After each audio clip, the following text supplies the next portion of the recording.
वाली चीज है? देखिए वर्षा जी, यहाँ पर ये जो बात सामने निकल के आई है, मैं समझता हूँ कुंभ का मामला बहुत बड़ा है, एक धर्म से जुड़ा हुआ है। सस्ती शोहरत पाने के लिए इस तरह बैनर आपने लगाए हैं। आप देखिए, जब से कुंभ मेले की तैयारी मुख्यमंत्री हमारे एक स्तर पे लिए हुए हैं और दिल्ली तक दौड़ भाग रहे हैं कि इसको कामयाब किया जाए। आप किसी एक आम मुसलमान का नाम बताइए जिसने कुंभ के मामले में निगेटिव बात कही हो, सियासी पार्टी छोड़कर। सस्ती शोहरत पाने के लिए आपने इस तरह बैनर लगा दिए हैं। आप बताइए, इस वक्त जिस तरह के जो पोस्टर वहां चल रहे हैं, इसकी कोई जरूरत थी? कोई जरूरत नहीं थी। आपने लगा के आप एक एक जो हम्म। अच्छा धर्म का प्रोग्राम हो रहा है, उसमें आप हिंदू मुस्लिम की फीलिंग दिखाना चाह रहे हैं। आप तरह तरह की बातें आ रही हैं। आप बताइए, मुख्यमंत्री ने कोई स्टेटमेंट अब तक दिया ऐसा कि इस तरह पोस्टर लगेंगे? आप बताइए, इस प्रोग्राम को आप दूसरे रुख पे ले आ रहे हैं। फिर अभी एक बात सामने निकल के आई है कि जिस तरह आपने कहा कि मुसलमान के वहां एंट्री नहीं है, क्या हमारे मुख्यमंत्री ने अपनी जबान से बात कही कि कि मुसलमानों की एंट्री नहीं होगी? आप बताइए, अजमेर शरीफ में उर्स चल रहा है, हमारे प्रधानमंत्री ने वह चादर भेजी है, वहां अगर अभी आप पता कर लें वर्षा जी, तो हम्म। आधा परसेंट हिंदू भाई वहां पे मौजूद होगा जो वहां पे मुरादे लेके जा रहा है। तो इस तरह की बात ना करें। और वक्फ की बात चल रही थी, मैं शॉर्ट में भी बात बता दूं, अभी लोगों ने कहा कि वो जमीन जो है वक्फ पर रही है।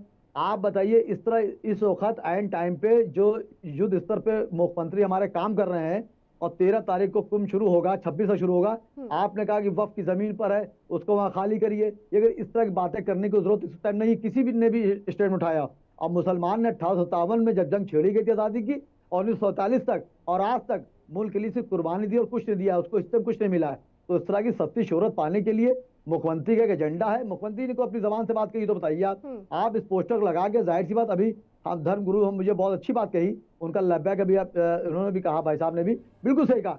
इस वक्त की कोई जरूरत नहीं थी। एक कुंभ का शुरू होने वाला 13 तारीख का करीब है, आज 5 जनवरी हो गई है। आप इस तरह सस्ती शोहरत पाने के लिए आप डाइवर्जन कर रहे हैं। और फिर बात चल रही टीवी को, मुसलमान की एंट्री नहीं है। क्या मुख्यमंत्री जी ने, प्रधानमंत्री ने अपनी जबान से कहा कि एंट्री नहीं है? अखिलेश यादव के टाइम पर जब हुकुम हुआ था, तो आजम खान ने हरी झंडी दिखाई थी। तो हम्म। इस तरह की बात करके हिंदू मुस्लिम में पार्ट ना करें। जो ये मुल्क जो है, गंगा जमनी की तहजीब है, वो चलता रहे वर्षा जी। और मेरा हम्म। हमेशा कहना रहा कि हिंदू दिखाई दे कि मुसलमान दिखाई दे, आंखें तरस रही कि इंसान दिखाई दे।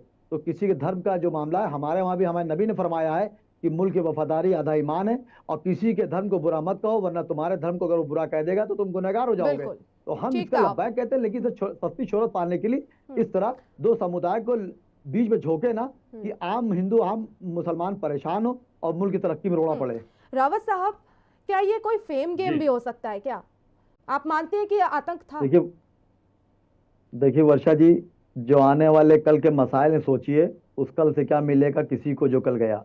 हम्म। जो बात गुजरी है उसको गुजर जाने दिए। यहाँ पर मैं एक बात ये कह रहा हूँ, जैसे अतीक अहमद का नाम ले लेके एक फिलासफर ने कहा था, अगर किसी को खत्म करना हो तो उसका जिक्र मत करो, वो अपने आप खत्म हो जाएगा। और बार बार उसकी गीबत करोगे या तारीफ करोगे तो उसको तुम टीआरपी दे रहे हो। और आजकल बढ़ने के लिए सबसे अच्छा हथकंडा ये कि दुश्मन पैदा करिए, जैसे मैं पैदा करता हूँ दुश्मन, और लोग हमारी बुराई तारीफ करें, मैं बढ़ता हूँ। देखिए, ये कुंभ का मामला जो है बहुत ही बड़ा प्रोग्राम है और धर्म से जुड़ा हुआ है। मैंने बार बार बात कही कि सस्ती शोहरत पाने के लिए आपने इस तरह के बैनर लगा दिए। मुझे उम्मीद है अपने मुख्यमंत्री जी से कि वो इसको संज्ञान में लेके इस तरह के बैनरों को हटाएंगे। आप देखिए, लाखों आदमी वहां जा रहा है, बल्कि कूच कर चुका है, जा रहा है रास्ते में, कोई पैदल है, कोई गाड़ी से, जिसकी जैसी हैसियत है। और वहां जाके रास्ते में इस तरह के बैनर देखेगा, हम्म। उसका इंटेंशन क्या होगा बताइए? अगर मैं नमाज पढ़ने जा रहा हूँ वजू करके, या कोई मंदिर जा रहा है पूजा करने के लिए, रास्ते में कुछ तरह की बातें सामने आ जाए तो उसका इंटेंशन बदल जाता है। तो कुछ लोग इसका इंटेंशन बदलने की कोशिश कर रहे हैं कि हमें भाजपा में कोई बड़ा पद मिल जाए। अभी विश्वास जी को देख लिए, कल किस तरह की बातें करी कि बीजेपी मुझे राज्यसभा भेज दे अप्रैल वगैरह में। तो देखिए, बीजेपी जो है, चाहे मरकज में हो चाहे रियासत में हो, मजबूती से है। और वो सब पे नजर रखे है कि अगर आप उनके बड़े प्रोग्रामों में छोटी शोहरत पाने के लिए और पार्टी में घुसने के लिए या अपना नाम कमाने के लिए आप उनको बदनाम करने की कोशिश करेंगे, तो ऐसा हम्म। कुछ नहीं होगा।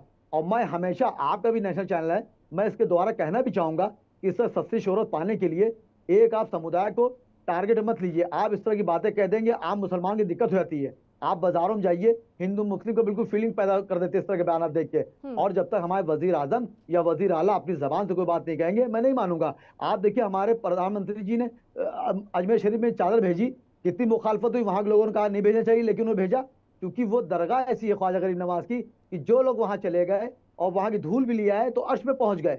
और हमें भी ये लगता है कि प्रधानमंत्री हमारे 3 बार जो प्रधानमंत्री बने हैं, हो सकता है अजमेर शरीफ की ख्वाजा गरीब नवाज की दुआएं हों। तो इस हम्म। तरह की बातें ना करें। और आप बताइए वर्षी, मैं खास के बात करना चाह रहा हूँ कि इस सियासत में मेरी मुख्यमंत्री से खास कर गुजारिश होगी कि निष्पक्ष जांच की जाए और इस तरह के बैनर जो लग रहे हैं, जो हिंदू मुस्लिम फीलिंग पैदा करने की कोशिश की जा रही है, इसको ना किया जाए। और कुंभ एक बड़ा प्रोग्राम है, बड़ा धर्म का प्रोग्राम है, जिसमें मुसलमान भी शामिल होता है। अब कुछ लोगों ने कहा मुसलमान नहीं बैन कर दिया गया, क्या हमारे मोदी जी ने या मुख्यमंत्री ने बात कही? जब तो मैं नहीं मानूंगा, बस जिसकी आस्था जाए। अजमेर शरीफ में आप देखिए लाखों इस टाइम आप हिंदू जाने मौजूद वाले होगा हैं वहां पे, शोएब तो इस तरह साहब, की बातें ना करें। जी आप जाने वाले हैं महाकुंभ? अरे मैंने तो अभी परसों नरसों डिबेट मैंने कहा ही था, तो उसपे एक धर्म गुरु बैठे हुए थे, वो नाराज हो गए मेरे ऊपर, कह रहे तुम मुसलमानों कैसे जाओगे। अब मैं क्या बताऊं आपसे, आप देखिए लखनऊ में मज़ारे यहाँ पर है, 70% मेरा हिंदू भाई आता मज़ारों पर और उसकी मुरादें पूरी होती है। ये देखिए फीलिंग करके आप जो हासिल करना चाहते हैं वक्त तो हासिल कर लेंगे। झूठ का मक्कारी का जो वक्त होता है वो जरा सा होता है। सच्ची बात हमेशा मंदिर आम पे होती है और हमेशा झूठ जो है सच के आगे पछताया है। तो इसे सस्ती शोहरत पाने के लिए हिंदू मुस्लिम ना कराएं। ये कुंभ चलना चलने दी, आप मुसलमान लब्बैक कर रहा, ये तो लोग कह रहे बताइए दुकानों आप में नाम जाने लिख दिए, वाले कि नहीं, मुसलमान क्योंकि के आप ही सामान न खुद लिए। कह रहे हैं कि ना इस तो तरह की बात मुख्यमंत्री करके ने आप बोला, ना पैदा कर रहे हैं। प्रधानमंत्री ने कहा कि महाकुंभ में कोई मुसलमान नहीं आ सकता, यानी कि आ सकते हैं, तो आप जाने वाले हैं? अरे मुझे बुलाएं, मैं जाऊंगा। मैंने आपसे बात, मैं टीवी चैनल से कह रहा हूँ। अरे भाई ये मुल्क गंगा जमनी की तहजीब है। यहाँ पे वर्षा जी जब ईद होती है तो लाखों हिंदू भाई मेरा ईद में शरीक होता है, और जब दिवाली होती है तो हजारों मुसलमान शरीक होता है। और आप खुद भी जानती हैं, ऐसा नहीं मैं गलत बोल रहा हूँ। हर त्योहार मैं खुद रक्षाबंधन बच्चों को बनवाता हूँ, ऐसा नहीं होता। चंद लोग सस्ती शोहरत पाने के लिए तो इस तरह की प्रबंध करते हैं। आप बताइए जब अरबों रुपए खर्च हो रहा है कुंभ में, बाहर बाहर से लोग आ रहे हैं, मुख्यमंत्री में दिल्ली तक गए, सबको दावत दे के आए, राष्ट्रपति दे के आए, प्रधानमंत्री दे के आए, जहां बड़ी सिक्योरिटियां लगी हुई हैं। आप इस तरह की पोस्टर लगा दे रहे हैं, उसका पैगाम क्या जा रहा है? ठीक है, वहां पे अगल बगल जितने मुसलमान रहते हैं, आपने किसी ने बगावत की या किसी ने, सब तो शरीक होना चाहते हैं, लेकिन आपने ऐसा माहौल बना दिया है डरा के पोस्टर लगा लगा के, लोग हिम्मत नहीं कर पा रहे। बिल्कुल आप खालिद उनको साहब, TRP दे लेकिन रहे पोस्टर इन लगा के। पोस्टर्स के जरिए क्या कानून जी व्यवस्था को भी फेल करने की कोशिश हो रही है खालिद साहब?